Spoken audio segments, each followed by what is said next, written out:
tardes. ¿Cómo están? Se les saluda desde acá, Metafísica Maturín. Una vez más con ustedes a través de las redes sociales, Facebook, YouTube, Instagram, Messenger.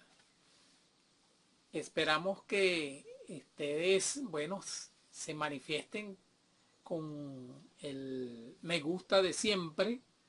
También que nos escriban. Allí les dejo el teléfono 0412-223-8726 por WhatsApp. Y bueno, que intercambiemos sugerencias sobre la actividad, algunas interrogantes, dudas que tengan. Entonces, bueno, comenzamos hoy con otra actividad. Hoy estamos ya saliendo de la Semana Mayor, la Semana Santa. Jesús resucitó en nuestros corazones, pero también en este momento pues celebramos el vencer a la muerte. ¿Sí? Como Dios es vida, pues Él logra vencer a la muerte y asciende, es decir, está con nosotros. Pero tengo que conversar acerca de San Pablo o la conversión de Saulo. Saulo de Tarso, que posteriormente se convierte a San Pablo. Es una actividad que, bueno, tiene mucha tela que cortar por cuanto Saulo de Tarso en su trayectoria tuvo que pasar por pruebas. Recordemos que fue también discípulo de Jesús después de su paso por la persecución a los cristianos, imagínense, tremendo.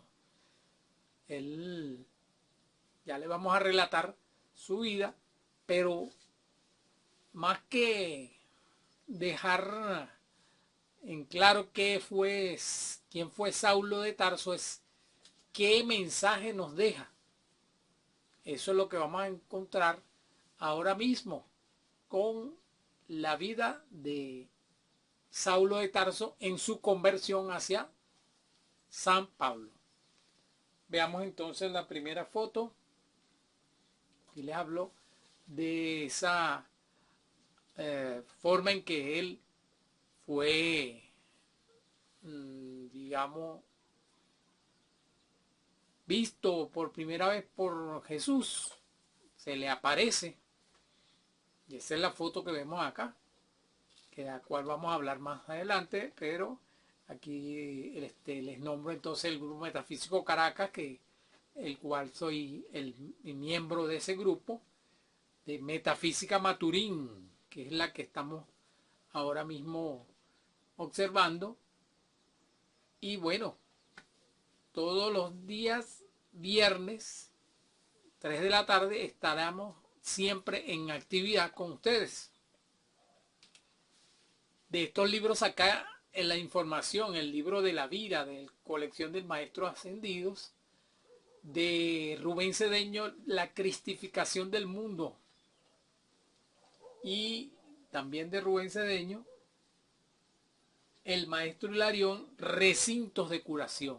Recordemos que Saulo de Tarso se transforma en San Pablo luego de su conversión y es una encarnación del Maestro Hilarión, que es el Chohan del quinto rayo verde para la Tierra. Ahora mismo en esta foto vemos la estatua de San Pablo en la Basílica de San Pablo fuera de los muros o extramuros en Roma, Italia, con una espada, fíjense. Ahí vamos a ver su martirio, tiene que ver con esa espada ya lo vamos a relatar. Él nació hacia el año 5 y el 10 después de Cristo en la ciudad de Tarso, una ciudad importante y cosmopolita de Sicilia, al sur de la actual Turquía, y se llamaba Saulo. Ahí lo vamos a ver en un mapa que les traje. Él era judío, pero también ciudadano romano, ya que los judíos en ese lugar de la ciudad de la que es actual Turquía, pues era también parte de Roma, y él entonces tenía doble nacionalidad, era judío pero también era romano, con el nombre de Caius Julius Paulus era que se conocía a Pablo de Tarso, estado que estuvo desde su nacimiento, eso del ser ciudadano romano, porque era un privilegio de que gozaban algunos habitantes de Tarso, algunos, no todos. Aquí vemos entonces en el mapa a la región de Tarso, muy cercana a Italia, Roma, y por supuesto todo el Imperio Romano llegaba hasta ese dominio allí en Tarso, en la ciudad de Tarso. Vamos a observar también en este mapa Damasco más abajo, que es una de las ciudades donde en esta presentación les voy a hacer mención de esa región de Damasco. Seguimos. Era un chico muy rico, muy acomodado. Se dio el lujo de recibir la mejor educación de su época. Por eso logró hablar varios idiomas, como el latín, el hebreo. Hablaba perfectamente el griego y el arameo.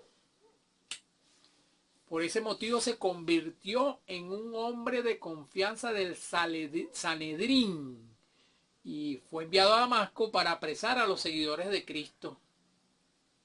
Él entonces, pues, era estimado porque además de conocer todo, Gamaliel, uno de los miembros del Sanedrín, fue el que lo educó a este, digamos, cónclave, que era la autoridades de la iglesia de ese entonces. Se llama Sanedrín, que en su historia, pues, ellos fueron los que dieron entonces al juicio de Jesús para que fuera crucificado. Fíjense, Saulo estuvo presente en el apedreamiento de Esteban. Esteban es el primer mártir cristiano. Y bueno, de ahí en adelante, bueno, no se sabe en qué situación, si era cómplice o también él arrojó una piedra. De ahí en adelante, Saulo se dedicó entonces a hacer destrozos en la iglesia. Estamos hablando de lo que era él antes de su conversión. Entraba en las casas y arrastraba a los hombres, mujeres para llevárselos a la cárcel, porque estaba pendiente entonces de perseguir a los cristianos de la época que creían en Jesús. Estaban de acuerdo con las enseñanzas de Jesús, pues era perseguido y los hacían entonces apresar, porque lo que argumentaban era su blasfemia, que blasfemaban. Eso tremendo, que los apóstoles después de Jesús estaban haciendo milagros, y entre esos estaba Esteban. Con Esteban aprendemos la importancia de compartir el plan de salvación. Su valentía y claridad al predicar la verdad son un gran ejemplo para todos los cristianos. de la religión que sea, pues, que Jesús no quiso formar ninguna religión, sino dar una enseñanza, pero lo llamaron los cristianos, pues. Y bueno, la vida de Esteban fue entonces tomada, o debe ser tomada como un modelo de fe y usar sus dones espirituales a cada uno de nosotros que tenemos dones espirituales. Recordemos los 7 aspectos de Dios, somos chispas divinas y que tenemos entonces esos dones espirituales que debemos usarlos para ayudar a los demás. Entonces Esteban en este es uno de los, el primer mártir entonces de esa época, cuando estaba Saulo entonces enviado a Damasco para arrestar a los seguidores de Cristo, que allí en Damasco se refugiaban. Pero en el camino, en la vía, el resplandor de luz del cielo, pues los enceguezó. Un resplandor así como el que vemos en la foto de la primera lámina, que aquí la tengo también. Eso lo enceguezó. Y después de caer en la tierra, porque iba en caballo, oyó una voz que le decía: Saulo, Saulo, ¿por qué me persigues? Esto está documentado en la Biblia, fíjense, en Hechos de los Apóstoles, ahí está, se lo dejé ver, Hechos 9, capítulo 9, versículo 4, dice que Cristo mandó a Saulo, que había quedado ciego, tras ver la visión de Jesús, que fuera a Damasco y esperara más instrucciones. Fíjense, después de 3 días de ceguera, Saulo recibió la visita del discípulo Ananías, quien le sanó la vista. No aparecen Hechos. Por cierto, ahora mismo por TV Familia, los que estamos aquí en Venezuela, tenemos que sintonizar ese canal porque están ahora pasando una serie que se llama Hechos de los Apóstoles. Bueno, la vida de Saulo, la vida de Saulo de Tarso. Él experimentó en su propio ser la indignación de la autosuficiencia. Se creía que se la sabía toda, por decirlo de alguna manera. Esa autosuficiencia que alcanza una conciencia que se ha persuadido a sí misma de que debe perseguir a los demás con el fin de enmendar un error que él había cometido realmente. El estar persiguiendo era un error, pues él no lo veía así, sino que era autosuficiente. Se creía así. Más tarde se convertiría entonces en el apóstol San Pablo. Imagínense ustedes, se transforma de perseguidor a seguidor de las enseñanzas de Jesús. ¿Qué les parece? Es uno de los mensajes que vamos a dar de lo positivo que esta conversión. Saulo entonces fue bautizado y se dirigió a Jerusalén. Pero todos los discípulos le tenían miedo. Bueno, los otros apóstoles le tenían miedo. Y no creyeron que fuese discípulo realmente. Saulo fue llamado a ministrar a los gentiles y a partir de ese momento la Biblia se refiere a él como Pablo. De hecho, bueno, tenía dos enemigos, porque cuando él se transforma, los romanos no lo querían porque era un traidor, y los cristianos porque saben que él era un perseguidor. Entonces tenía esa disyuntiva, no hallaba en qué bando estar. Pero, como sabemos históricamente, se convirtió en un seguidor de Jesús, de su enseñanza.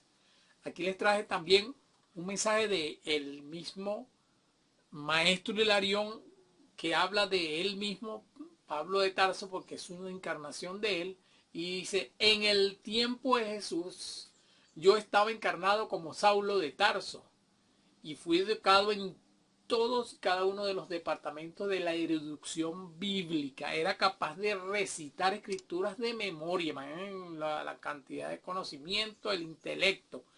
Me conocía todas las profecías de Isaías y Jeremías.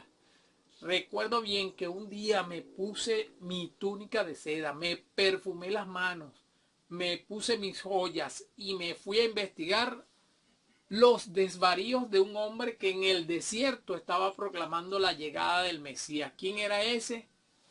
Juan el Bautista.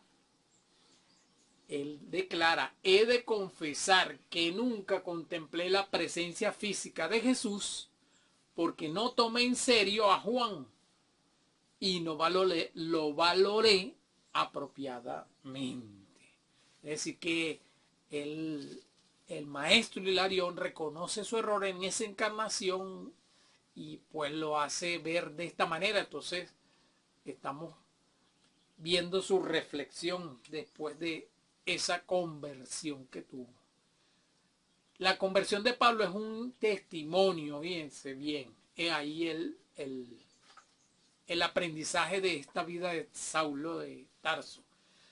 La conversión de Pablo es un testimonio de que el evangelio de Jesucristo está al alcance de todos los que se arrepienten. Y otra de las cosas es que sin importar dónde estemos o qué hayamos hecho, no hay punto del que no podamos volver. Ese es el ejemplo que deja su vida, con todo lo que hizo, que dañó, que persiguió, pues no sabemos, hasta mató a los cristianos. Pues no importa en qué punto nos hayamos metido, ese no es nuestro final, por decirlo de alguna manera. Es que podemos de ese punto volver a enderezar, por decirlo de alguna manera, nuestra vida y encauzarla hacia esa presencia de Dios que está dentro de nosotros y que en esa época se conocía como Jesús, pero le apodaron Jesús el Cristo o Jesucristo. En esta era en la que estamos ahora, sabemos que el Cristo es el ser interno, es la presencia de Dios en cada uno de nosotros, y eso es lo que le llamamos la venida del Cristo. Es que nosotros llegamos a la conciencia de saber que Dios está dentro de cada uno de nosotros y que es a la presencia de Dios a la que tenemos dentro la que debemos darle la atención, no a lo externo, a la personalidad, a las apariencias, a la sugestión de lo externo. A nada de eso debemos darle poder, sino a la presencia de Dios. Aquí les traje esta foto donde en el Areópago le enseñó a los atenienses. Recordemos que Pablo entonces se convierte y comienza entonces a predicar el evangelio, y a los atenienses pues le dio en esta colina un mensaje. Vean esto. ¿Y qué les dijo? Lo que hay que buscar es el alma, el Cristo, a Dios dentro de ti. Lo que les acabo de decir. Esa presencia de Dios a la que tenemos que darle la atención. Eso les fue a decir él a los atenienses. Y él trabajaba entonces haciendo tiendas para sostenerse económicamente. Y llevaba el mensaje de salvación donde Dios lo enviaba. Y esto me hace ver cómo sus viajes lo llevaron desde Damasco a Jerusalén y a Tarso, hasta Chipre, Arabia, Antioquia y muchos otros lugares del mundo conocidos en esa época. Es el trabajo que tenemos como facilitadores de esta enseñanza, no solo la del Maestro Jesús, la del Maestro San Germán, la del maestro Hilarión que estamos observando aquí, todos los evangelios. Esa es la predicación que tenemos que hacer, pero para que todo el mundo conozca la información acerca de lo que realmente sucedió y esa conversión que tuvo San Pablo o Pablo de Tarso. Pablo en el año 66 fue apresado y condenado a muerte. San Pedro fue martirizado en el 64, que hay una confusión de que personas o versiones dicen que Pablo y Pedro fueron condenados a muerte en el mismo año. Pues ahí vemos que fueron martirizados los dos, pero apresados y martirizados en años diferentes. Los tres edículos construidos sobre cada una de las tres fuentes que vemos acá es en la abadía del Tre-Fontane, en donde dicen que fue decapitado y que en el momento que cae la cabeza de Pablo dio tres botes, y en cada uno de los botes que dio hizo brotar agua, y esto es lo que actualmente pues está en esa abadía. Se llama la abadía de las tres fuentes. Sobre la tumba de San Pablo, Constantino mandó a construir la primera basílica consagrada en el año 324, y el cuerpo del santo San Pablo se colocó bajo el altar mayor en una caja de cobre, que aquí la vamos a ver. Sobre una estructura sepulcral fue hallada una lápida de mármol del siglo IV de 2 metros por uno, compuesta de dos partes, con grabado que decía Paulo Apóstol Martiri, con 3 agujeros, uno redondo y 2 rectangulares.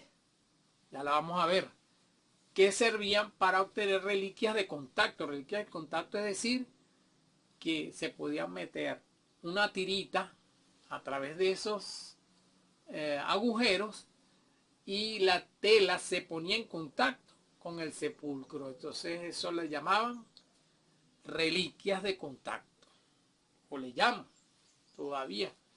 Aquí está la lápida, fíjense los rectángulos, los cuadrados, y aquí dice Apóstolo Martí o mártir.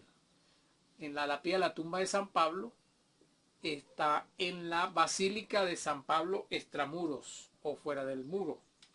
También se le puede decir antigua Basílica de San Pablo. Es esta la foto en Roma, 1749. Y actualmente en el 2006 se halló entonces el sarcófago de mármol de 2.55 por 1.25 y 0,97 de alto, en el que se depositaron sus restos. Allí es donde está el cuerpo de San Pablo. Sus cartas auténticas, probablemente escritas todas en la década del año 50, son las siguientes. Recuerden que él fue martirizado en el año 66. Y por supuesto había escrito esto en un posible orden cronológico. Sería la primera epístola a los tesalonicenses, también la primera epístola a los corintios, epístola a los gálatas, epístola a Filemón, epístola a los filipenses, segunda epístola a los corintios y epístola a los romanos. También los Hechos de los Apóstoles, particularmente a partir del capítulo 13 en la Biblia. A los efectos prácticos, los hechos que narran son los hechos de la vida de Pablo que tuvo, pues lo que me doy cuenta es que él entonces estaba visitando y escribiendo. De cada una de sus visitas tomaba el discurso, lo escribía y eso quedó para leerlo ahora como epístolas en la Biblia. Bueno, muchas gracias por su atención. Espero que esto nos haga reflexionar sobre nuestra misión y pues la vida de Pablo de Tarso, que tiene que ver con todo lo que nosotros debemos realizar en nuestra vida al pues darnos cuenta de los errores y quererlos, pues enderezar nuestra vida. Y por supuesto, para eso la asistencia de este ser de luz, que es el Maestro Hilarión, al cual le podemos invocar para que nos ayude, nos preste su asistencia tal cual como se lo pudiéramos solicitar a la presencia de Dios, que es nuestro verdadero ser dentro de nosotros y que pues es a la que le tenemos que dar la atención. Muchas gracias y nos veremos la próxima semana.